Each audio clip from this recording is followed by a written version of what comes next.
प्रणाम मित्रों, कुलदीप भगत online classes में पुनः स्वागत है आपका। अपना टॉपिक चल रहा था रोम की सभ्यता, और रोम की सभ्यता में अपने राजनीतिक जो काल है उसके बारे में बात करी। कौन कौन से सम्राट बने, किस प्रकार से राजनीतिक व्यवस्था, किस प्रकार से रोम का साम्राज्य विस्तार हुआ। अब अपन बात करेंगे रोम का सामाजिक जीवन, आर्थिक जीवन, धार्मिक जीवन और साहित्यिक जीवन और विज्ञान के बारे में अपन बात करेंगे। रोम की विश्व को देन के बारे में बात करेंगे। देखिए, सबसे पहले अपन सामाजिक जीवन देखते हैं। समाज का वर्गीकरण देखिए, समाज का वर्गीकरण।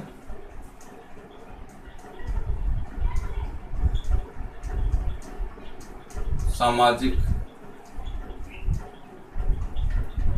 वर्गीकरण। समाज मुख्यतः दो भागों में बटा था।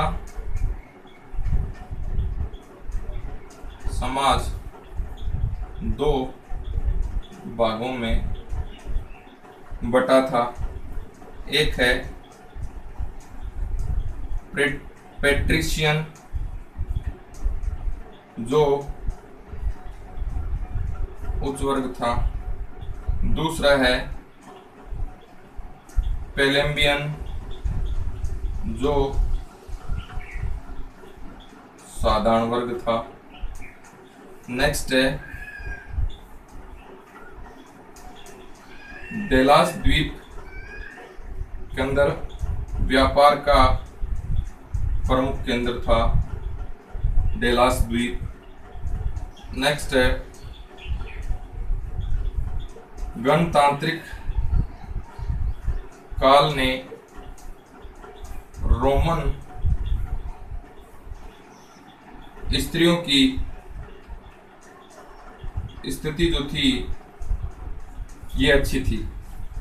इन्हें राजनीतिक,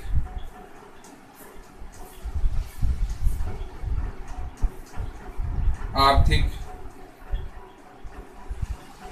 अधिकार नहीं थे, पर्दा प्रथा नहीं थी, पर्दा प्रथा नहीं थी। लड़की का विवाह है यह 16 से 18 वर्ष 16 से 18 वर्ष लड़की का विवाह किया जाता था। गुलामों को आपस में लड़ाना ये मनोरंजन का मुख्य साधन था।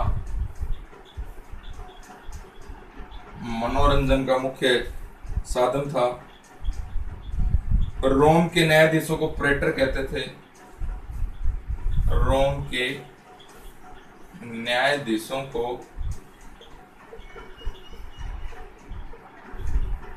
प्रेटर कहा जाता था। 176 ईसा पूर्व में गैर रोमन नागरिकों के लिए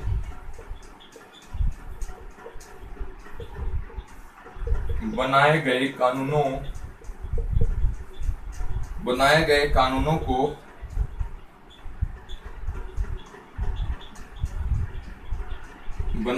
कानूनों को जूस जेसियन कहा जाता था।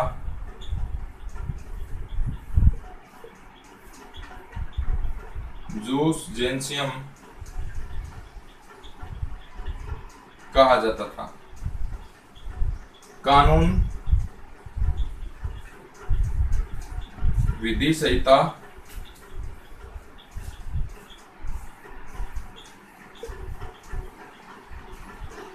विश्व को रोम सभ्यता की सबसे बड़ी देन है। रोम सभ्यता पर जो कलंक है ये है दासों के प्रति बुरा व्यवहार।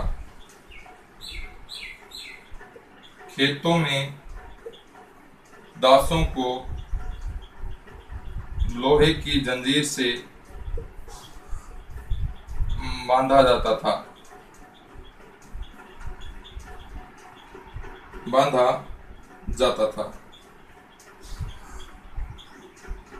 दासों का प्रयोग है यह ग्लैडिएटर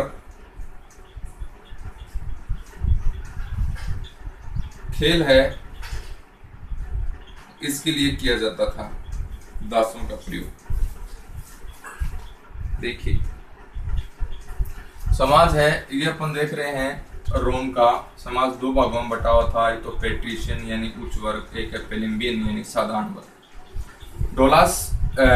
डेलास द्वीप है, यह है रोम का प्रमुख व्यापार का केंद्र था। गणतांत्रिक काल में रोमन स्त्रियों की स्थिति अच्छी थी, इन्हें राजनीतिक और आर्थिक अधिकार नहीं थे, पर्दा प्रथा नहीं थी, लड़की का विवाह 16 से 18 वर्ष में किया जाता था। नेक्स्ट है गुलामों को आपस में लड़ाना रोम वासियों का प्रमुख मनोरंजन था। नेक्स्ट है रोम के न्यायाधीश को प्रेटर कहा जाता था। 176 ईसा पूर्व में गैर रोमन नागरिकों के लिए एक कानून बनाया गया जिसे जूस जेंसियम कहा गया। कानून या विधि संहिता जो विश्व को देन है, यह रोम की सबसे बड़ी विशेषता है। कानून या विधि संहिता है, ये विश्व को रोम सभ्यता की सबसे बड़ी देन है। इंपॉर्टेंट क्वेश्चन भी है ये। रोम सभ्यता पर जो कलंक है ये दासों के प्रति बुरा व्यवहार है। खेतों में दासों को लोहे की जंजीर से बांध के रखा जाता था और दासों का प्रयोग है ये ग्लैडिएटर खेल में किया जाता था। ग्लैडिएटर खेल है दासों को आपस में लड़ाना, दासों को एक हिंसक पशुओं से लड़ाना, ये प्रमुख था। इसके अंदर दासों की जान है ये भी चली जाया करती थी। तो ये सबसे बड़ा कलंक है रोम की सभ्यता।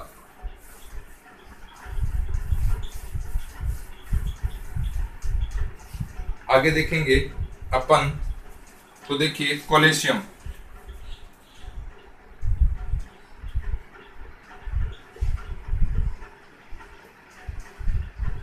कोलेशियम गुलामों को आपस में लड़ाने,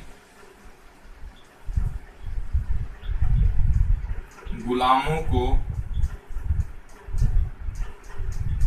आपस में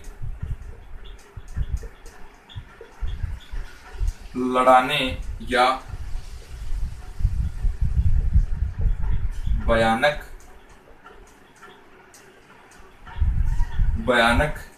जानवरों से संघर्ष कराने के लिए विशाल अखाड़ा था।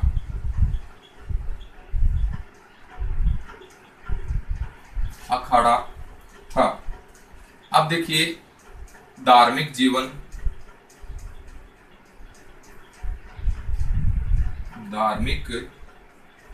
के बारे में अपन बात करें। रोमन इतिहास की महत्वपूर्ण घटना, रोमन इतिहास की महत्वपूर्ण घटना ईसाई धर्म का उदय। सम्राट अगस्टस ने स्वयं को रोम का प्रधान पुरोहित घोषित किया।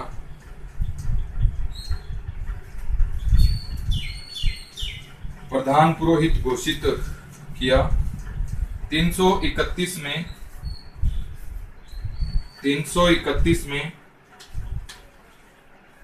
सॉरी 311 ईस्वी में रोमन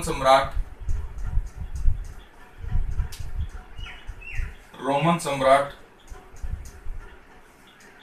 गैलेरियन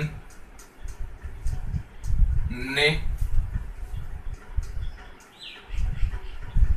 एडिक्ट ऑफ मिलान की घोषणा की।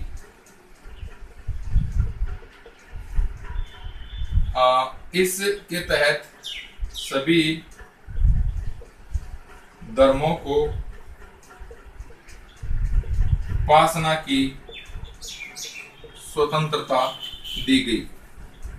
313 ईस्वी में सम्राट कॉन्स्टेंटाइन ने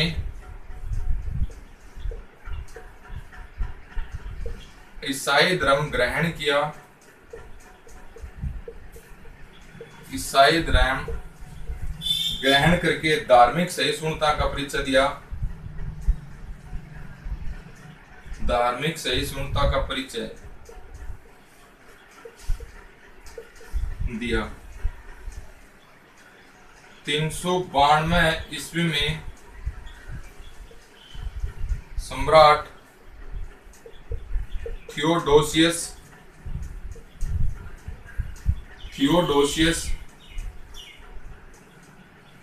प्रथम ने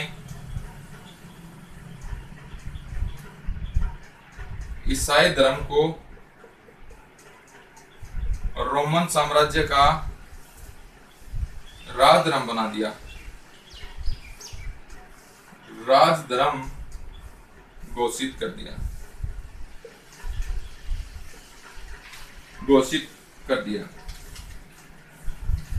कुछ शब्दावली हैं।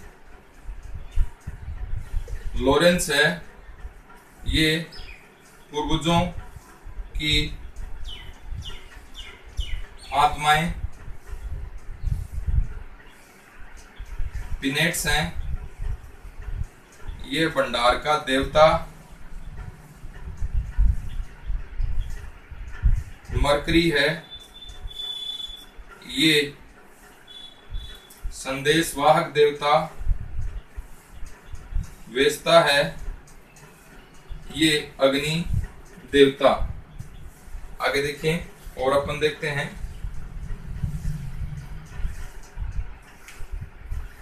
देखिए कोलिसियम की अपन बात करें। कोलिसियम है, ये गुलामों को आपस में लड़ाने का क्या होता था, अखाड़ा होता था। कोलिसियम धार्मिक जीवन देखेंगे रोम वासियों का। रोम इतिहास की सबसे महत्वपूर्ण घटना ईसाई धर्म का उदय है। सम्राट अगस्टस ने स्वयं को प्रधान पुरोहित घोषित किया था। 311 के अंदर रोमन सम्राट गैलेरियन ने एडिक्ट ऑफ मिलान की घोषणा की। इंपॉर्टेंट क्वेश्चन है, कौन से कानून की घोषणा की? एडिक्ट ऑफ मिलान की घोषणा की। इस एडिक्ट ऑफ मिलान की घोषणा के तहत सभी धर्मों को उपासना की स्वतंत्रता मिल गई। 313 ईस्वी में सम्राट कॉन्स्टेंटाइन ने ईसाई धर्म को ग्रहण कर लिया। इंपॉर्टेंट क्वेश्चन है, ईसाई धर्म ग्रहण कर लिया किसने? कॉन्स्टेंटाइन ने, और धार्मिक सहिष्णुता का परिचय दिया। 392 ईस्वी के अंदर थियोडोसियस नामक सम्राट ने और ईसाई धर्म को क्या कर दिया? राजधर्म घोषित कर दिया। देखिए तीनों क्वेश्चन इंपॉर्टेंट क्वेश्चन है, ध्यान में रखना। 311 में रोमन सम्राट गैलियन ने एडिक्ट ऑफ मिलान की घोषणा की और इस कानून के तहत सभी धर्मों को उपासना की स्वतंत्रता मिली। 313 में कॉन्स्टेंटाइन ने सर्वप्रथम ईसाई धर्म ग्रहण कर लिया। 392 में सम्राट थियोडोसियस प्रथम ने ईसाई धर्म को रोमन साम्राज्य का राजधर्म घोषित कर दिया। अब देखिए लॉरेंस है, ये पूर्वजों की आत्मा। पिनेटस है, ये भंडार का देवता। मरकरी है, ये संदेशवाहक देवता। वेस्ता है, ये अग्नि देवता। आगे देखिए और कौन कौन से देव थे यहाँ पर।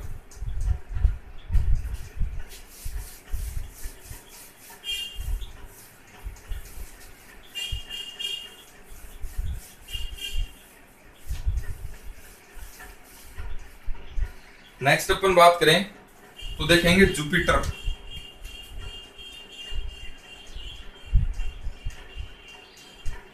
जुपिटर। जुपिटर है ये सर्वोच्च देवता था, सर्वोच्च देवता था जुपिटर, सर्वोच्च देवता जो आकाश का देवता माना जाता था,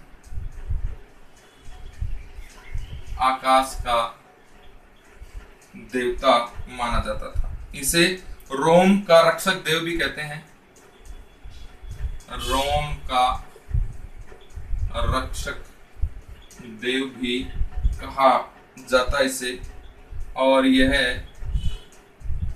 बिजलियां गिराता था,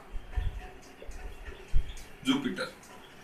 नेक्स्ट है जेनस। जेनस है यह रोम के लोगों का पिता मानते थे इसको, और यह वस्तुओं का उत्पादक, वस्तुओं का उत्पादक, मार्गों का रक्षक, मंगल कार्यों का प्रधान, मंगल कार्यों का प्रधान। इसके बाद में है जूनो। जूनो है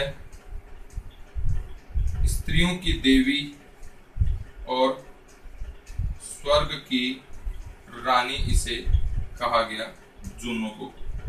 नेक्स्ट है, आगे देखिए, आगे अपन बात करें तो आपका है मार्स। ये है युद्ध का देवता। नेक्स्ट है सैटर्न। ये है कृषि का देवता, कृषि का देवता। देखिए इसके समान में दिसंबर माह में 7 दिन का उत्सव मनाया जाता था, जिसे अंबर वालिया उत्सव कहा जाता था। इसके बाद में है मिनर्वा, बुद्धि की देवी और शक्ति की देवी। नेक्स्ट है वीनस।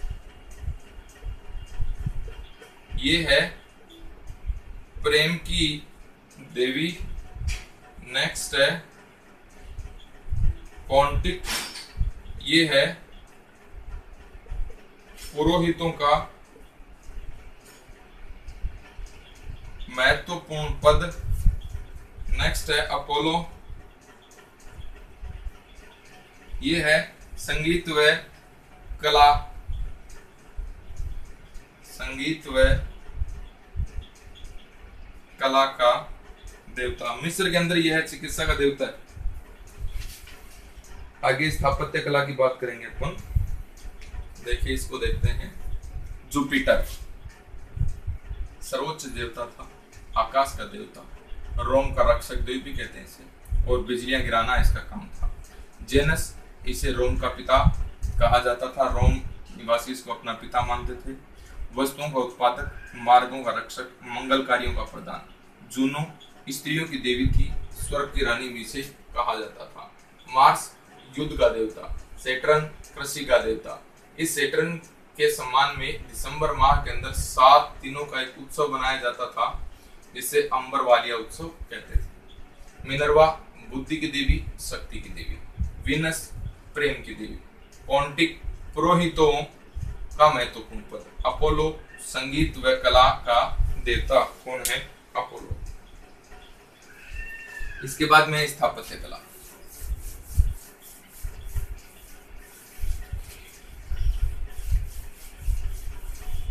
स्थापत्य कला देखिए साहब, स्थापत्य कला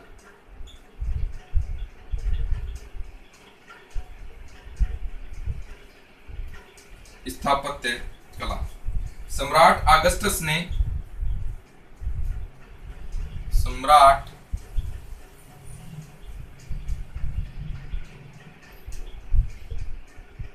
सम्राट ऑगस्टस ने पेलिसियन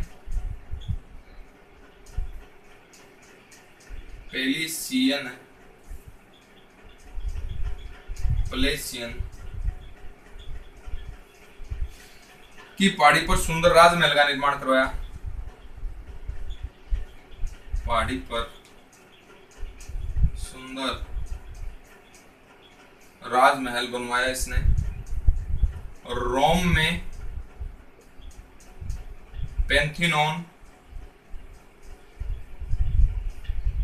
पैंथिनोन का मंदिर प्रसिद्ध है, जिसका गुंबद है, इसका गुंबद विश्व में सबसे बड़ा गुंबद माना जाता है। विश्व का सबसे बड़ा गुंबद माना जाता है। ऑगस्टस ने विशाल नाट्यशाला बनवाई।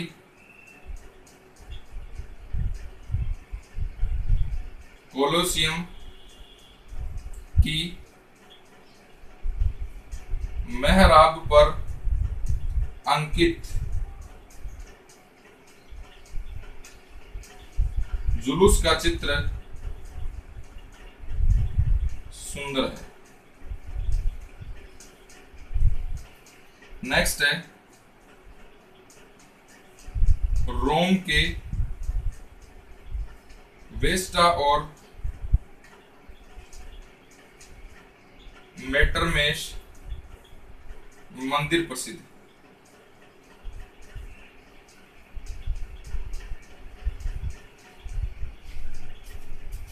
है। नेक्स्ट देखेंगे, ओपन बात करें साहित्य। देखिए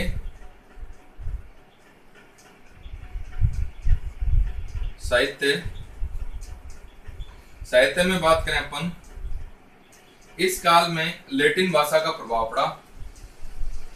साहित्य पर लैटिन भाषा है, इसका प्रभाव था। सुखांत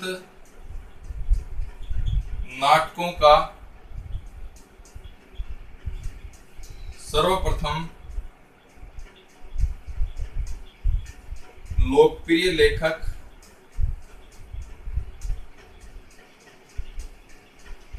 प्लॉट्स था।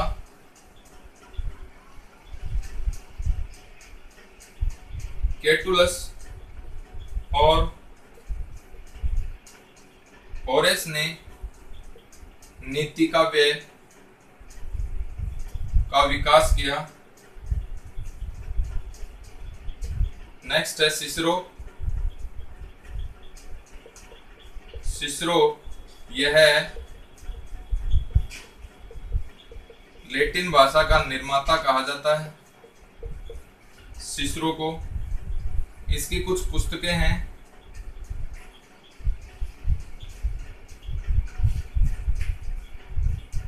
ओरेशंस,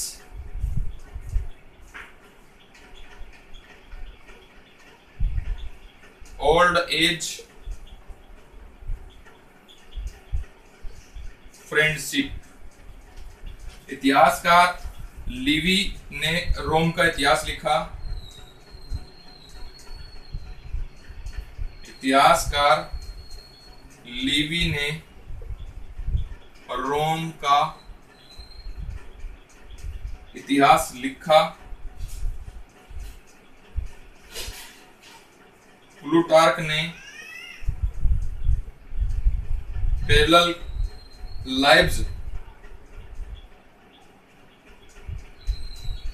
लाइव्स नामक पुस्तक लिखी। रोम साहित्य में लैटिन भाषा पर जोर दिया गया। रोम साहित्य में लैटिन भाषा पर जोर दिया गया।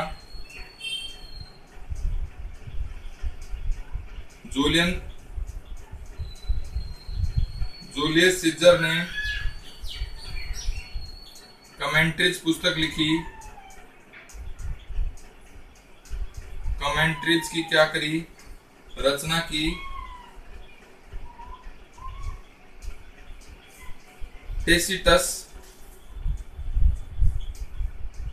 टेसिटस ने जर्मेनिया नामक ग्रंथ की रचना की। आगे देखें साहब, एक बार थोड़ी सी साइड डाल लेता हूं मैं, उसके बाद आगे देखते हैं। अभी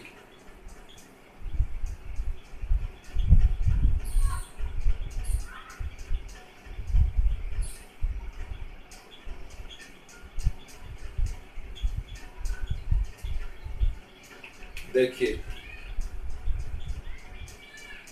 साहित्य अपना चल रहा है।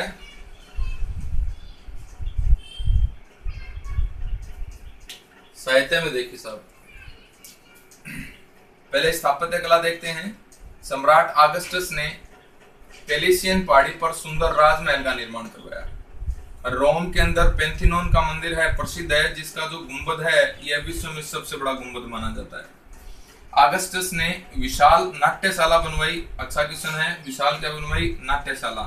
कोलिशियम की मेहराब पर अंकित जुलूस का चित्र सुंदर चित्र है। रोम के बेस्टा और मेटरमेस प्रसिद्ध मंदिर हैं। साहित्य देखिए, लैटिन भाषा में है रोम का साहित्य।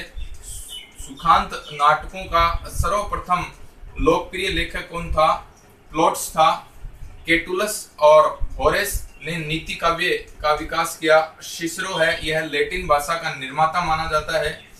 सिसरो की जो पुस्तकें हैं ये देखिए, ओरेशंस, ओल्ड एज, फ्रेंडशिप। इतिहासकार लिवी जो था, इसने रोम का इतिहास लिखा। और प्लूटार्क है, इसने पैरेलल लाइव्स नामक पुस्तक लिखी। रोम साहित्य में लैटिन भाषा पर जोर दिया गया। सम्राट जूलियस सीजर ने कमेंट्रीज नामक पुस्तक लिखा। और टेसिटस ने जर्मेनिया नामक क्या लिखी? पुस्तक की रचना की। तो ये कुछ पुस्तकें हैं जो इंपॉर्टेंट है और आपको ध्यान में रखनी है।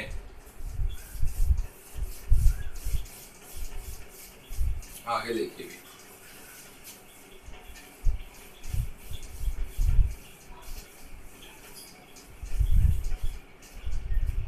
आगे अपन देखते हैं।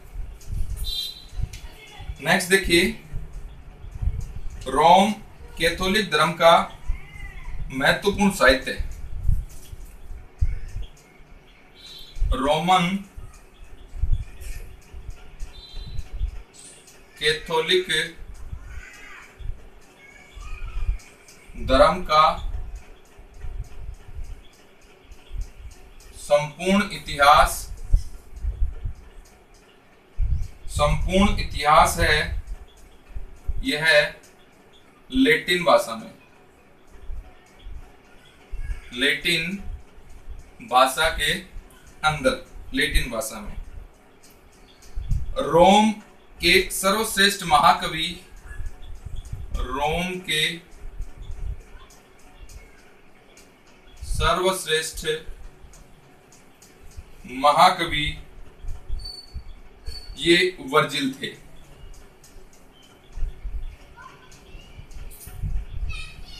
कौन थे? वर्जिल। और वर्जिल ने एनिड नामक काव्य, महाकाव्य की क्या करी थी? रचना की थी। और इस महाकाव्य में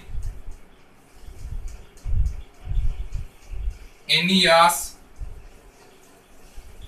और कार्थेज की रानी डिडो के विफल प्रेम की कहानी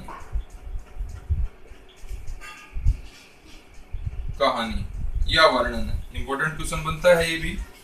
लिवी ने 142 खंडों में रोम का इतिहास लिखा। रोम का सबसे बड़ा इतिहासकार है ये। रोम का सबसे बड़ा इतिहासकार लिवी था। नेक्स्ट है रोम का सबसे बड़ा दार्शनिक संत। सबसे बड़ा दार्शनिक संत है, ये है ऑगस्टीन, जिसने द सिटी ऑफ गॉड ग्रंथ की रचना की। द सिटी ऑफ गॉड ग्रंथ है, इसकी क्या करी थी साहब, रचना करी थी। नेक्स्ट है व्यापार।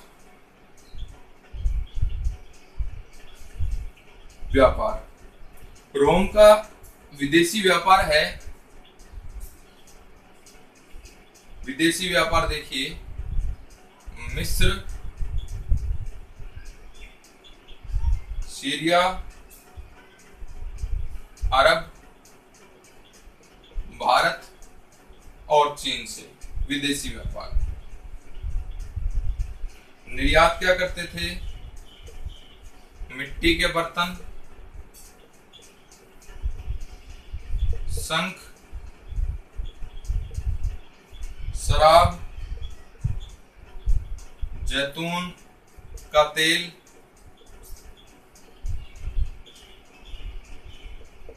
तांबा, जस्ता और टीन, इसका निर्यात था।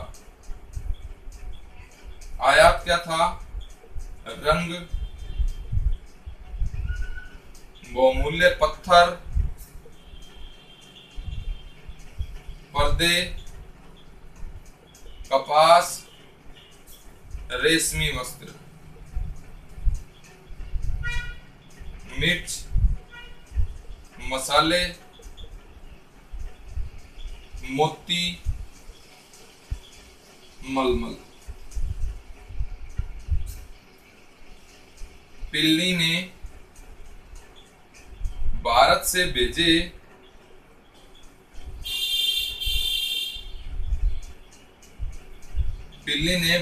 भेजे गए विलासिता की सामग्री तथा मलमल के कपड़े रोम के द्वारा स्वर्ण मुद्राएं भारत भेजने पर आंसू बहाए।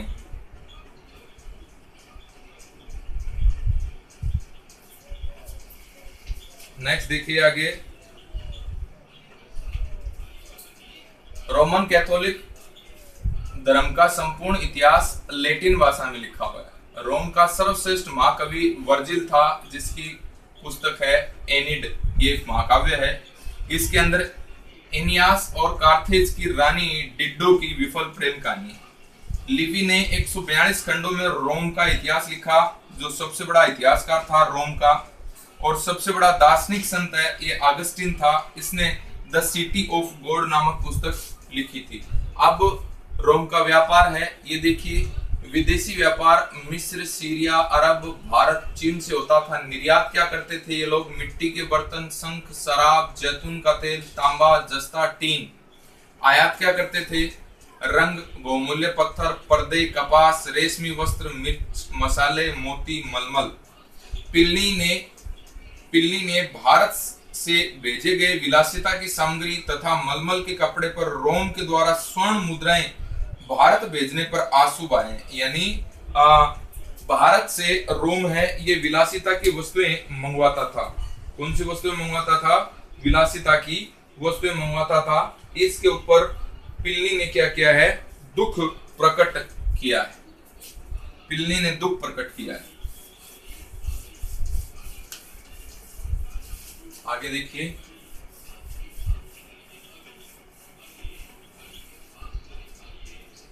आगे अपन देखते हैं तो देखेंगे रोम का प्रमुख त्योहार है, रोम का प्रमुख त्योहार है, ये है अंबरवालिया।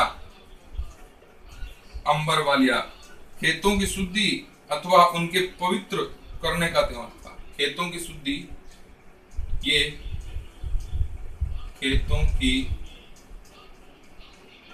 शुद्धि तथा उन्हें पवित्र करने का त्योहार था। खेतों की शुद्धि तथा उसे पवित्र करने का त्योहार था। ये कौन सा त्योहार है? अंबरवालिया का त्योहार। इसके बाद में देखिए रोम की राजनीतिक व्यवस्था। राजनीतिक व्यवस्था,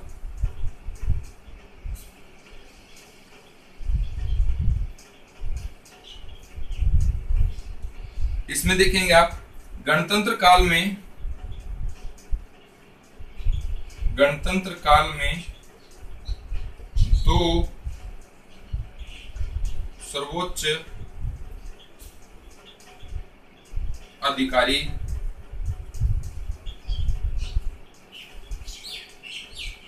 को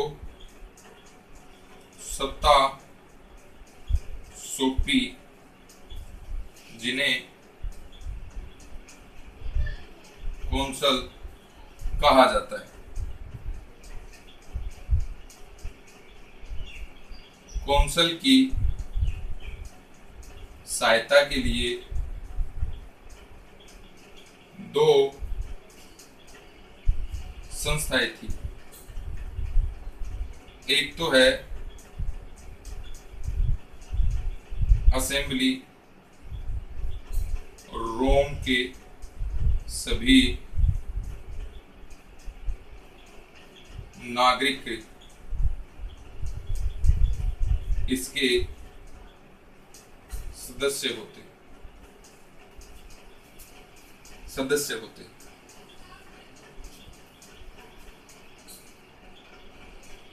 राज्य के बड़े अधिकारियों का निर्वाचन करती थी यह। राज्य के बड़े अधिकारियों का निर्वाचन करती थी यह संस्था। देश से निर्वासन और मृत्युदंड, देश से निर्वासन व मृत्यु दंड के विरुद्ध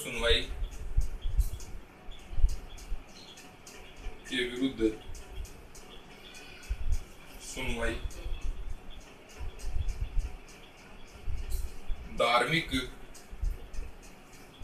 उत्सवों का आयोजन आदि प्रमुख कार्य था इसका।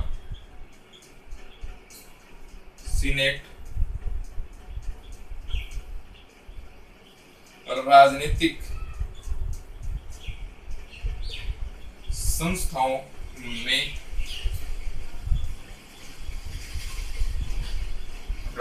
संस्थाओं में शक्तिशाली थी यह। कुलीन वर्गों की संस्था थी, युद्ध की व्यवस्था करती थी,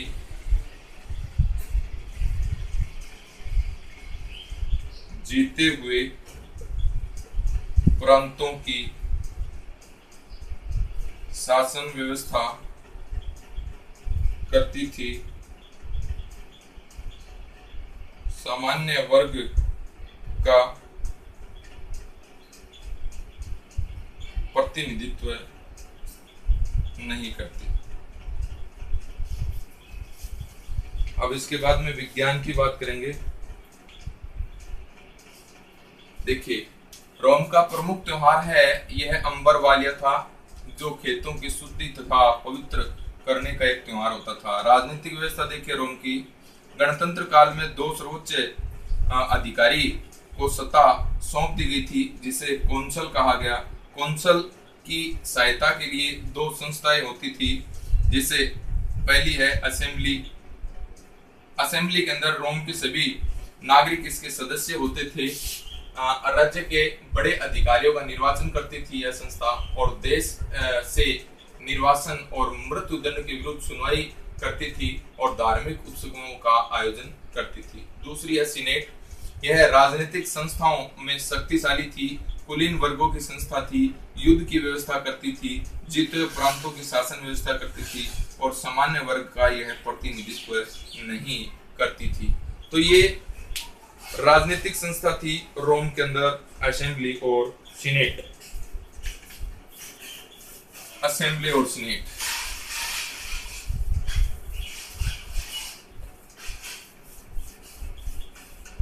इसके बाद अपन बात करें तो देखें सर, विज्ञान देखेंगे। अब विज्ञान है। विज्ञान में देखें, एक तो है टोल्मी। इन्होंने त्रिकोणमिति का विकास किया। इसने त्रिकोणमिति का क्या किया? विकास किया। त्रिकोणमिति का विकास किया। यह भूगोल शास्त्री था। इसने एक नया मानचित्र बनाया, जिसमें अक्षांश व देशांतर रेखाएं खींची। नेक्स्ट है सेनेका। यह प्रसिद्ध ज्योतिषी था। नेक्स्ट है गैलेन। यह प्रसिद्ध चिकित्सक था। रोम में वर्ष के अंदर 365 दिन होते थे और सप्ताह में 7 दिन होते थे। अब है सभ्यता की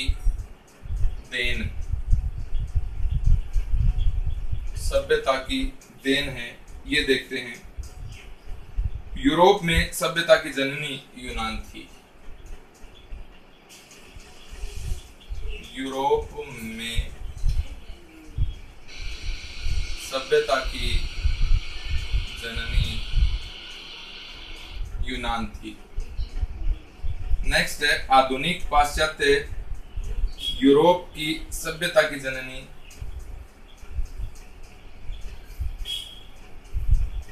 आधुनिक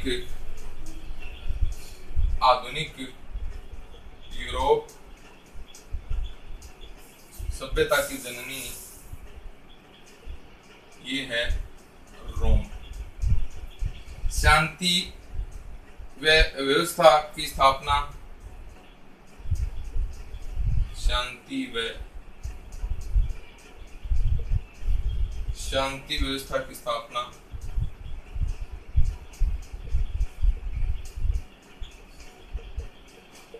देन है यह विश्व को।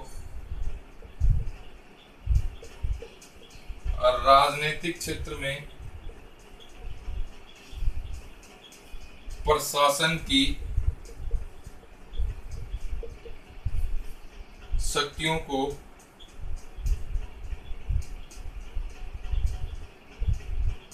विधायिका, कार्यपालिका, न्यायपालिका में पृथक्करण सर्वप्रथम यह प्रयोग किया गया। विश्व को विधि संहिता प्रदान की, विश्व को विधि संहिता प्रदान की। विज्ञान के क्षेत्र में, विज्ञान के क्षेत्र में रोम की सबसे बड़ी देन है जूलियन पंचांग। सार्वजनिक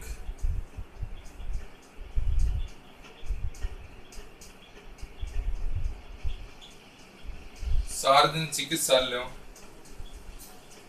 की स्थापना,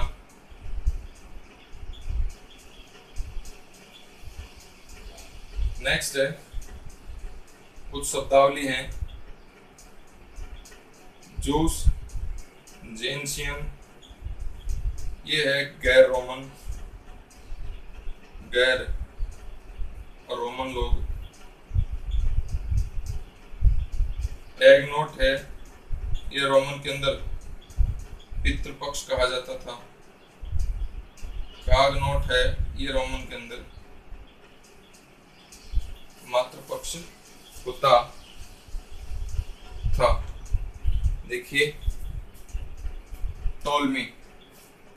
टोलमी है, इसने त्रिकोणमिति का आविष्कार किया, भूगोल शास्त्री था, नया मानचित्र बनाया और जिसमें अक्षांश और देशांतर रेखाएं खींची।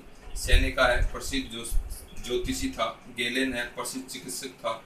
रोम के अंदर वर्ष में 365 दिन और सप्ताह में 7 दिन होते थे। सभ्यता की देन है विश्व को। क्या देन थी? यूरोप में सभ्यता की जननी किसे कहते हैं? यूनान को। आधुनिक यूरोप की सभ्यता की जननी कौन है? रोम है। शांति व्यवस्था की स्थापना रोम की देन है। राजनीति में देखिए, प्रशासनिक शक्तियों को विधायिका, कार्यपालिका, न्यायपालिका में पृथक्करण करना सर्वप्रथम प्रयोग कहां पर हुआ? रोम में हो। ये भी महत्वपूर्ण देन है रोम की। यानी क्या करना? प्रशासन को विभाजन कर देना, विधायिका, कार्यपालिका और न्यायपालिका में पृथक्करण कर देना। ये किसकी देन है? रोम की देन है विश्व को। विधि संहिता प्रदान की विश्व को, और रोम की सबसे महत्वपूर्ण देन जूलियन पंचांग है। सार्वजनिक चिकित्सालयों की स्थापना, और कुछ शब्दावली हैं। जूस जेनसियन, ये गैर रोमन। एग्नोट पितृपक्ष, कागनोट ये मातृपक्ष। एक विल्ड्यूरा का कथन है, वो और देख लेते हैं अपन।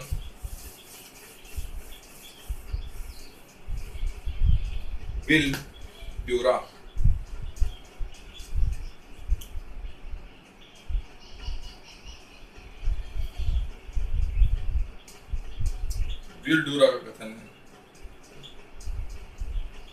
यदि यूनान ने एक सुविकसित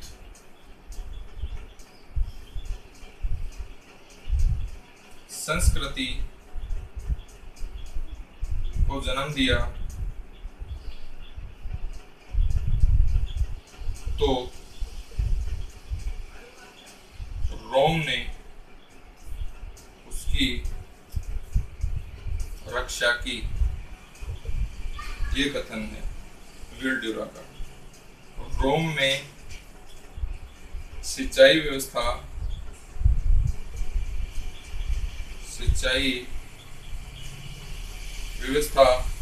का श्रेय है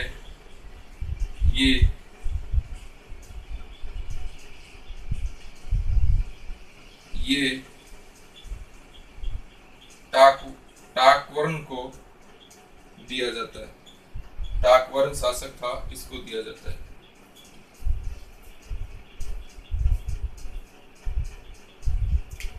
देखिए विल्ड्यूरा का कथन है, विल्ड्यूरा का कथन है, यदि यूनान ने एक सुविकसित संस्कृति को जन्म दिया तो रोम ने इसकी क्या करी है, रक्षा करी है। रोम के अंदर सिंचाई व्यवस्था का जो संस्थापक है, जिसे श्रेय दिया जाता है, वो है टाकवन शासक। टाकवन शासक है, इसे सिंचाई व्यवस्था का श्रेय से दिया जाता है। तो ये प्रमुख बातें थी रोम के बारे में। रोम की जो सभ्यता है इसको अपन ने 2 पार्टों में पढ़ा, क्योंकि बड़ी सभ्यता थी। पहली सभ्यता के अंदर अपन ने शासकों की व्यवस्थाओं के बारे में देखा, प्रमुख युद्धों के बारे में देखा, और दूसरी व्यवस्था के अंदर अपन ने सामाजिक, आर्थिक, धार्मिक और विज्ञान है इसके बारे में पढ़ा। धन्यवाद।